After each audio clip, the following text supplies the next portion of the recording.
अब चाहिँ हामीले जावास्क्रिप्टको अपरेटर्सको बारेमा कुरा गरौँ है त। मैले एउटा नयाँ रेपल बनाइहालेँ नोड.js, यसमा चाहिँ हामीले अपरेटर्स इन जावास्क्रिप्ट है त। अपरेटर्स भनेको चाहिँ के हो त भने अपरेटर्स भनेको चाहिँ हजुरले केही काम गराउने, जस्तो हजुरलाई चाहिँ सरले चाहिँ एटेन्डेन्स लेख्दैन भन्नुभयो भने हजुरलाई केही काम अराउनु भयो नि त, सरले एटेन्डेन्स लेख्ने काम गराउनु भएको छ भने चाहिँ सर अपरेटर हो, हजुरले केही काम अराउनु भएको छ होइन। अपरेसन भनेको चाहिँ के हो, हजुरले एटेन्डेन्स लिने, हजुरले अब नाम लिखेर हुन्छ के गरेर हुन्छ, डेटा लेख्न पर्यो, मान्छे प्रेजेन्ट छ कि नै एब्सेन्ट छ कि के छ भनेर बुझ्न पर्यो, त्यो चाहिँ हाम्रो अपरेसन भयो हजुरको होइन। यसरी नै जावास्क्रिप्टमा धेरै टाइपको अपरेटर्स हुन्छ, हामीले चाहिँ अब चाहिनेको मात्र डिस्कस गरौँ है त। एउटा हुन्छ असाइनमेन्ट अपरेटर भन्ने हुन्छ, जस्तो लेट भनौँ ए भन्ने छ, ए इज इक्वल टु 10 छ है त। अब एमा 10 भन्ने भ्याल्यु हालेछ नि इज इक्वल टु, यो भनेको चाहिँ हाम्रो असाइनमेन्ट अपरेटर हो। इज इक्वल टु भनेको असाइनमेन्ट अपरेटर भनेको के हो भने यसले केही भ्याल्यु असाइन गर्नको लागि हेल्प गरेछ होइन। यो चाहिँ हाम्रो जस बेसिकमा असाइनमेन्ट अपरेटर भयो होइन। अब let's say let B is equal to 20 भनेछु मैले होइन। यसमा चाहिँ के गरेँ भने मैले लेट एउटा सी भन्ने बनाइदिएँ मैले, सीमा चाहिँ के छ भने ए प्लस बी राखिदिएँ मैले। यो चाहिँ हाम्रो ए प्लस बी गरेर चाहिँ हामीले एउटा अपरेसन गरेछौँ नि एउटा, यो भने के हो भने अर्थमेटिक अपरेसन भन्छ यसलाई चाहिँ, अर्थमेटिक अपरेसन भन्छ। अपरेसन भनेको के हो, केही काम गराउने हो। इज इक्वल टु भनेको यो भनेको के हो, इज इक्वल टु भनेको अपरेटर, यसले केही गराएको छ भनेको यसले केही भ्यालु राखिदिएको छ, अपरेसन भएछ नि त। यहाँ त हामीले प्लस भएर नै बल्ल त हामीले सीमा भ्यालु राखेछ। प्लस भनेको अर्थमेटिक अपरेटर, ओपिइआरएटिओआर अपरेटर। त्यसपछि इज इक्वल टु भनेको चाहिँ के भयो, इज इक्वल टु भनेको असाइनमेन्ट अपरेटर होइन। यो भनेको के भन्छ भने यसले के गरेछ, प्लस गर्ने काम गराएको छ यो असाइनमेन्ट अपरेटरले होइन। प्लसले त काम गराएको छ नि त, ए र बीको भ्यालु जोडिदिएको छ। इज इक्वल टुले के गरेको छ, जोडेको भ्यालुलाई सीमा राख्ने काम गरेको छ भने जसले काम अराउँछ, जसले काम गराउँछ त्यसलाई चाहिँ हामीले अपरेटर भनिन्छ। अनि काम गर्ने प्रक्रियालाई चाहिँ हामीले के भनिन्छ, अपरेसन भनिन्छ होइन। यसरी अब मैले यसलाई प्रिन्ट गरिदिएँ भने कन्सोल डट लग के गरौँ भने सी सी गऱ्यो भने हाम्रो भ्यालु आउन पऱ्यो केही होइन। आयो नि 30 भनेर, यसरी आयो होइन। 30 भनेर आएपछि के भयो, 10 र 20 20 जोडियो भनेको अपरेटरले के अरे हाम्रो अर्थमेटिक अपरेटरले केही काम गर्यो होइन। अरू पनि हुन्छ यसमा, हामीले यहाँ माइनस पनि गर्न मिल्छ। यसलाई चाहिँ मैले अर्थमेटिक अपरेटर यहाँ सबै लेखिदिन्छु है त। के गर्न मिल्छ भने प्लस, यसलाई मैले ब्राकेटमा यसरी प्लस माइनस, त्यसपछि डिभिजन मल्टिप्लिकेसन सब गर्न मिल्छ है। यसलाई चाहिँ हामीले के भनिन्छ, अर्थमेटिक अपरेसन भनिन्छ यसलाई। अनि assignment operator is equal to नै हो, एउटै नै हो होइन। अनि अरू पनि हुन्छ, जस्तो कस्तो हुन्छ भने लेट्स से अहिले चाहिँ मैले यहाँ चाहिँ let D is equal to 100 value राख्थेँ अरे होइन। अब चाहिँ मलाई के गर्न मन लाग्यो भने डीमा चाहिँ मलाई 10 थप्न मन लाग्यो भनेको ए को भ्यालु थप्न मन लाग्यो भने के गर्न मिल्छ भने डी प्लस इक्वल टु ए गरिदिएर मैले यसलाई कन्सोल गरेँ, कन्सोल डट लग गरेँ के भने डी है। मैले डीलाई प्रिन्ट गर्न मन लाग्यो भने अब गऱ्यो भने के आउँछ त, गेस गर्नु त हजुर के आउँछ भने 110 आउँछ।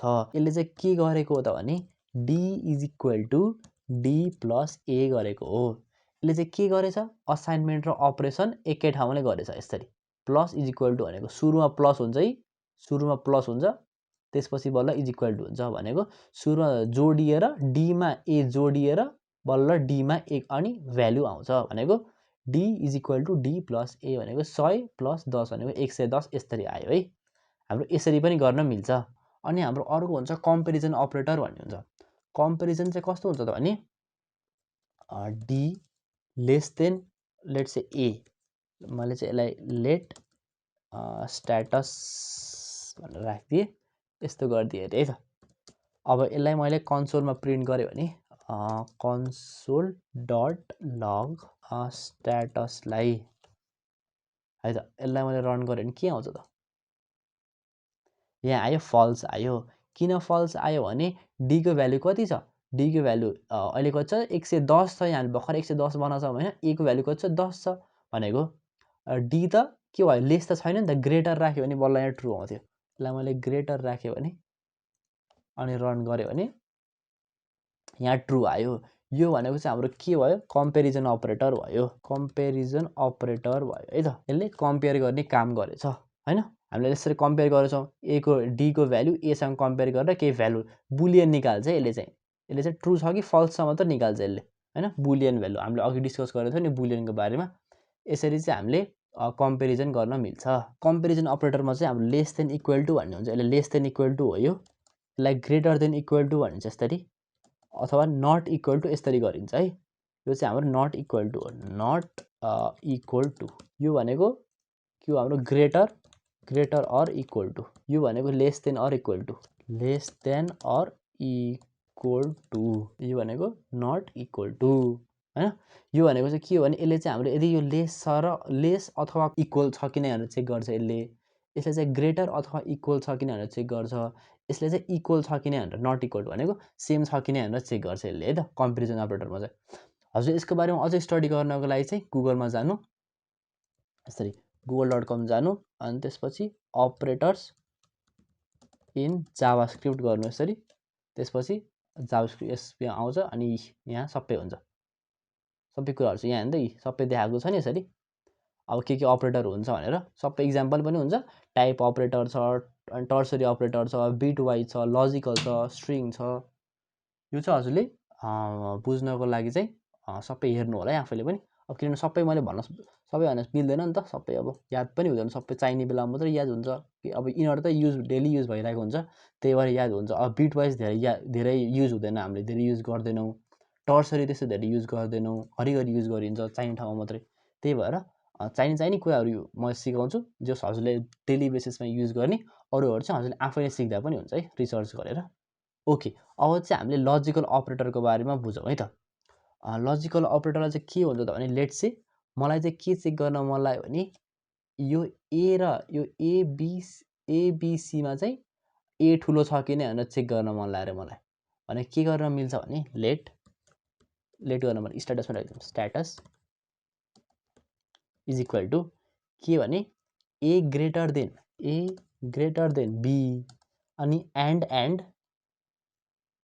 को लागि चाहिँ एन्ड यसरी ए ग्रेटर देन सी यसले चाहिँ के गरेको भने ए ग्रेटर देन बी र ए ग्रेटर देन सी छ भने मात्र ट्रु आउँछ के यसमा चाहिँ मैले अब यसलाई कपी गरेर पेस्ट गरिदिएर रन गरे भने के आउँछ हेरौँ है त यहाँ चाहिँ आयो फल्स चाहिँ किन आयो भने ए ग्रेटर छैन यहाँ चाहिँ फल्स किन आयो भने ए सबभन्दा सानो छ नि त यता 10 हो ए को भ्यालु बी को भ्यालु नै 20 छ भन्छ त यो यतिको फल्स हुने भयो यसमा चाहिँ के हुन्छ भने यदि एउटा यो फल्स भयो भने सबै फल्स आउँछ कि हजुरले यदि गेट पढ्नु भएको छ भने गेटमा के हुन्थ्यो त एन्ड गेटमा के हुन्थ्यो दुईटै भ्यालु ट्रु हुन्थ्यो भने मात्र ट्रु आउँथ्यो यदि एउटा फल्स भयो भने रिजल्ट नै फल्स आउँथ्यो त्यसरी नै यसमा के भयो भने सुरुमै फल्स आयो सुरुमा फल्स आउनेबित्तिकै यो फल्स आउने भयो किन फल्स आयो भने 10 त 20 भन्दा सानो हो नि त तर यहाँ त ग्रेटर भनेछौँ हामीले त्यही भएर यसरी चाहिँ हामीले एन्ड यो लजिकल एन्ड चाहिँ युज गर्न मिल्छ है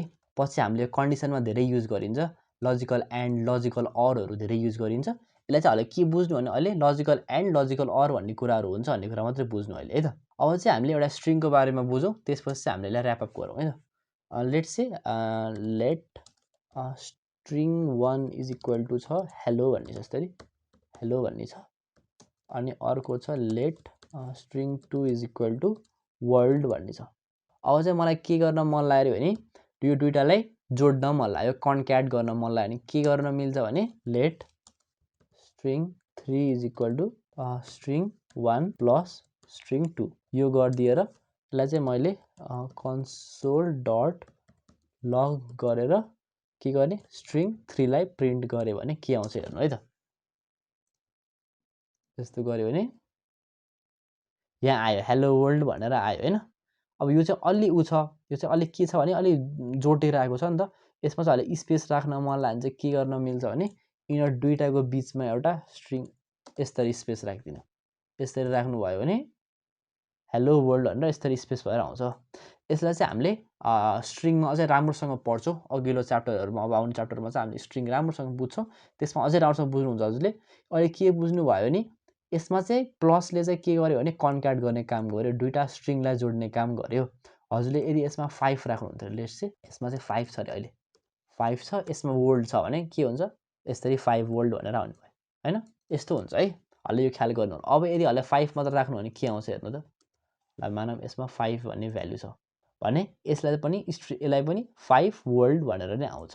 यस्तो हुन्छ। यसले चाहिँ के गर्ने काम गर्यो भने यसलाई स्ट्रिङमा जोड दिने काम गर्यो कि यो चाहिँ अलि स्ट्रिङ यसलाई स्ट्रिङमा ट्रिट गरेको छ यसले चाहिँ। यसको टाइप हेर्नु भएन होला जस्तो कन्सोल डट लग यसमा चाहिँ टाइप अफ के को टाइप मलाई स्ट्रिङ 3 को मलाई स्ट्रिङ 3 को टाइप हेर्न मन लाग्यो अरे ल के टाइपको हो भनेर हेर्न मन लाग्यो भने ए स्ट्रिङ देखाएको छ नि यसरी है त। यसरी चाहिँ हामीले अपरेसन गर्न मिल्छ। इन्टिजर अथवा स्ट्रिङ यसरी चाहिँ हामीले अपरेसन गर्न मिल्छ। अनि अपरेसन पनि धेरै टाइपको हुँदो रहेछ भन्ने कुरा बुझ्यौँ होइन हामीले। अलि केही याद गर्न पर्दैन, अहिले चाहिने कुराहरू आफै याद हुन्छ पछि। अनि अब यदि चाहिहाल्यो भने अघि भनिहाल्ने मैले हजुरलाई खोजेर हजुरले गर्न सक्नुहुन्छ।